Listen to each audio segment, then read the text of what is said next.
This question comes from Sean, who asks, what if everything was antimatter except Earth? This one doesn't end well for us, but unlike most scenarios involving the word antimatter, the end is surprisingly slow and drawn out. The whole universe is matter as far as we can tell. No one is sure why there's more matter than antimatter, since the laws of physics are pretty symmetrical, and so there's no reason to expect there to be more of one than the other. Although when it comes down to it, there's no reason to expect anything at all. It's possible that some galaxies are made of antimatter, and we just haven't noticed because we haven't tried to touch them. This is a cool idea, but if there are zones of matter and zones of antimatter in the universe, we should see a telltale gamma-ray glow from matter-antimatter annihilations along the boundaries between the zones. So far, we haven't seen that anywhere nearby, although another telescope might help. If the entire rest of the universe were swapped out for antimatter, then we'd be in trouble. Outer space isn't really space. It's full of a thin gas. Okay, technically a plasma. Okay, technically there's also a substantial quantity of solid grains of dust. Look, there's a bunch of little bits of stuff that are hard to see, okay? Okay, except when they're not hard to see. And if they are all swapped for antimatter, we're in trouble.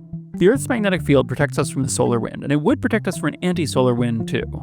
A tiny fraction of the particles from the sun do reach Earth, funneled down by our magnetic field, and those create the aurora. In this scenario, the aurora would get a lot brighter, but most of the time not bright enough to really cause problems. Meteors would be the real problem.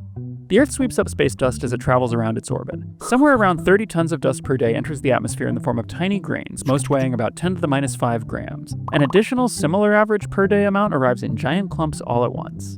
This inflow of antimatter micrometeor dust would collide with the top of our matter atmosphere and be annihilated.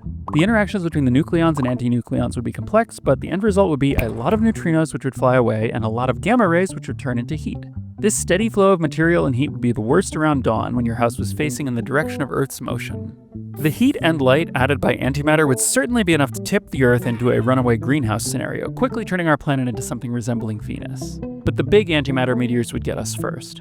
Even a relatively small antimatter object similar in size to the Chelyabinsk meteor would deliver as much energy as the matter meteor that killed the dinosaurs. Meteors the size of Chelyabinsk hit the Earth roughly every 50 years, but the slightly smaller ones enter the atmosphere every few months, mostly unnoticed. If they were all antimatter, each one would trigger a tremendous pulse of energy in the sky and ignite a massive firestorm. Right now, it's still an open question whether any significant non-zero percentage of the stuff in the sky is made of antimatter. It's probably not, but we need to build another orbiting gamma-ray telescope to really be sure.